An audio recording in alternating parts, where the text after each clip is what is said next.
Hi friends, ഇന്ന് രാവിലെ പള്ളി വന്നപ്പോഴാണ് ജോഫി പറഞ്ഞത് ഒരു വീട്ടിൽ മരം മുറിക്കുന്നുണ്ടെന്ന്. എന്നാൽ അതൊന്ന് പോയി കണ്ടേക്കാമെന്ന് കരുതി. ഡ്രോണൊക്കെ പറത്തി അവർ ഓൾറെഡി അതിൻ്റെ കംപ്ലീറ്റ് സ്കെച്ചും പ്ലാനൊക്കെ ചെയ്ത് വെച്ചേക്കാണ്. ഞങ്ങൾ പള്ളി കഴിഞ്ഞ് വന്നപ്പോഴേക്കും ഏകദേശം കുറച്ച് ഭാഗമൊക്കെ മുറിച്ച് കഴിഞ്ഞു. എന്നാലും റിമോട്ട് കൺട്രോൾ ഉപയോഗിച്ച് എങ്ങനെയാണ് മരം മുറിക്കണമെന്ന് അറിയാൻ വേണ്ടി ഞങ്ങളിത് ഇവിടെ വന്ന് നോക്കി. ഞങ്ങളെ കണ്ടപ്പോൾ തന്നെ അവർക്ക് മനസ്സിലായി ഞങ്ങളിത് ആദ്യമായിട്ട് കാണുമെന്ന്. എന്തായാലും നമുക്ക് ഈ നൂതന രീതിയിൽ മരം മുറിക്കുന്നത് എങ്ങനെയാണെന്നൊന്ന് നോക്കാം. നമ്മുടെ നാട്ടിലൊക്കെ ഈ ചക്ക ഇടാനായിട്ട് തോട്ടി വെച്ച് കെട്ടുന്ന പോലെ ഹൈഡ്രോളിക് ആയിട്ടുള്ള ഒരു ഹാൻഡ് അവർ ഓൾറെഡി നീട്ടിയിട്ടുണ്ട്. മുകളിൽ പോയിട്ട് അതിൻ്റെ ഒരു പാർട്ട് അവിടെ മുറുക്കി പിടിച്ചിട്ടുണ്ട്, മരത്തിൻ്റെ മുറിയാൻ പോകുന്ന ചില്ലേനെ. അതിനുശേഷം അതിൻ്റെ അടിയിൽ ഒരു റിമോട്ട് കൺട്രോൾ ഉപയോഗിച്ച് അവരുടെ ആ വാള് മുറിച്ചുകൊണ്ടിരിക്കുകയാണ്. അതിൻ്റെ ഒരു കട്ടിങ് വിട്ടു. അപ്പോൾ അവർ പയ്യെ അത് വീണ്ടും ലിഫ്റ്റ് ചെയ്ത് ചില്ലകളിങ്ങനെ ഊരിയെടുക്കുകയാണ് നമ്മേന്ന്.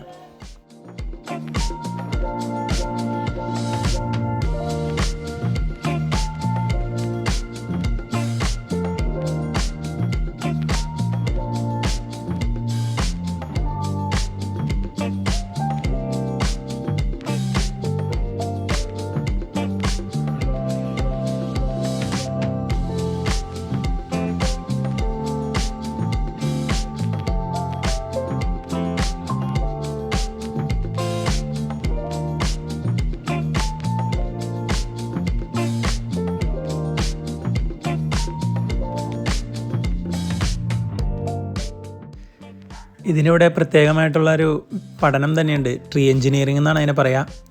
അപ്പോൾ അവരത് വളരെ സേഫ്റ്റി അതിന് വേണ്ടിയിട്ട് അതിൻ്റെ ചുറ്റുപാടുള്ള ഭാഗങ്ങളിലൊക്കെ സേഫ്റ്റി കോണുകളും മറ്റേ സേഫ്റ്റി റിബണൊക്കെ കെട്ടിയിട്ടുണ്ട്.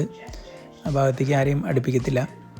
അപ്പോൾ അതിൻ്റെ ഹാൻഡ് ഒരു താഴേക്ക് കൊണ്ടുവരുവാണ് ട്രീ.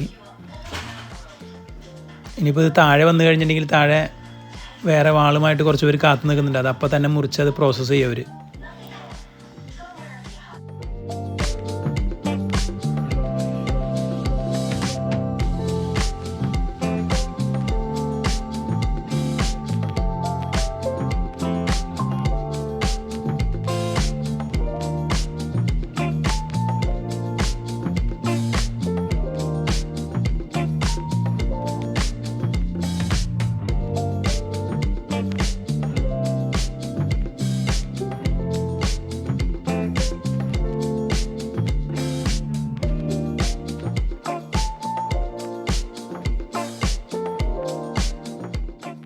നമുക്കിവിടെ ഒരു മരം മുറിക്കണം എന്നുണ്ടെങ്കിൽ നമ്മൾ ആദ്യമേ ഇവിടുത്തെ കൗൺസിലിൽ നിന്ന് അല്ലെങ്കിൽ മുനിസിപ്പാലിറ്റി എന്നൊക്കെ പറഞ്ഞ പോലെ കൗൺസിലിൽ നിന്ന് നമ്മൾ അതിൻ്റെ മരത്തിൻ്റെ കാര്യങ്ങളൊക്കെ കൊടുത്തുകൊണ്ട് അതിൻ്റെ ഒരു കൺസെൻറ്റ് നമ്മൾ വാങ്ങിക്കണം അവിടെ നിന്ന്. അതല്ലാന്നുണ്ടെങ്കിൽ ആ മരം മുറിച്ച് കഴിയുമ്പോൾ നമുക്ക് കേസും പ്രശ്നങ്ങളൊക്കെ ആവും. അപ്പോൾ കൺസെൻറ്റ് കിട്ടിക്കഴിഞ്ഞാൽ നമുക്ക് പിന്നെ മരം മുറിക്കുന്ന കമ്പനിക്കാരെ നമ്മളത് ഏൽപ്പിക്കണം. അവരത് അതിൻ്റെ വന്ന് അതിൻ്റെ അളവും കാര്യങ്ങളൊക്കെ എടുത്ത് അതിൻ്റെ ഒരു ഫീസൊക്കെ പറഞ്ഞ് കാര്യങ്ങളൊക്കെ. മരം നമ്മുടെ നാട്ടിലെ പോലെ നമുക്കതൊരു വലിയൊരു അസറ്റായിട്ട് കാണാൻ പറ്റില്ല ഇവിടെ. പിന്നെ മരം മുറിച്ച് കഴിഞ്ഞാൽ നമ്മൾ അതിന് വേണ്ടിയിട്ട് പകരം ഒരു മരമൊക്കെ ചിലപ്പോൾ അവർ നടാനായിട്ട് അവരൊരു മരം നമുക്ക് തരുമോ, അല്ലെങ്കിൽ നമുക്ക് അതിനനുസരിച്ച് നമുക്കുള്ള നിർദ്ദേശങ്ങൾ തരും. അപ്പോൾ അതൊക്കെ നമ്മൾ ഫോളോ ചെയ്യേണ്ടി വരും. ഇവിടെ ഒരു മരം മുറിക്കുമ്പോൾ ഒരു മരം വയ്ക്കണം എന്നാണ് ഇവിടുത്തെ ഒരു പോളിസി.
ഇനി നമുക്ക് ആനകളുടെ പണി കളഞ്ഞ ഈ മെഷീൻ കാണാം. താഴെ വീഴുന്ന കൊമ്പുകളെ മുഴുവനും കൈകാര്യം ചെയ്യുന്നത് ഈ മെഷീൻ്റെ പണിയാണ്. വലിയ വണ്ണം കൂടിയതൊക്കെ മാറ്റിയതും അതല്ലാത്ത പൊടിക്കാനും ഒക്കെയുള്ള കൊമ്പുകൾ എല്ലാം എടുത്തിട്ട് അവിടെ ഒരു മെഷീനുണ്ട്, അതിലേക്കിട്ട് പൊടിച്ച് അതിനെ പ്രോസസ്സ് ചെയ്ത് ട്രക്കിൽ കയറ്റി വിടും. അതാണ് ഈ മെഷീൻ്റെ പണി. വലിയ വലിയ തടികൾ മാറ്റിയിട്ടിട്ട് ഒരുവിധം പൊടിക്കേണ്ടതായിട്ടുള്ള ചെറിയ ചെറിയ ചില്ലകളും കൊമ്പുകളൊക്കെ നേരെ പൊക്കിയെടുത്ത് അവിടെ ഒരു മെഷീനുണ്ട്, ക്രഷിങ് മെഷീനുണ്ട്, അതിലേക്ക് അങ്ങ് വെച്ച് കൊടുക്കും. അത് നേരെ അതിൻ്റെ ഒരു എൻഡിൽ കൂടെ പൊടിയായിട്ട് വന്ന് ട്രക്കിലേക്ക് വീഴും.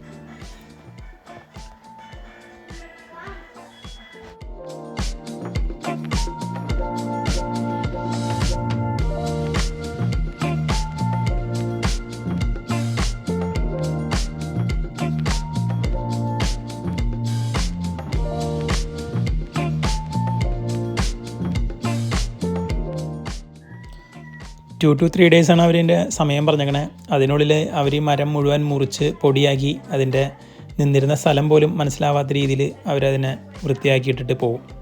കംപ്ലീറ്റ് ആ ഏരിയ മൊത്തം അവിടെ ഒരു മരം ഉണ്ടായെന്ന് പോലും അറിയാത്ത രീതിയിലേക്ക് അവരത് മാറ്റിക്കളയും. അങ്ങനെയാണ് ഇവിടുത്തെ ട്രീ കട്ടിങ്.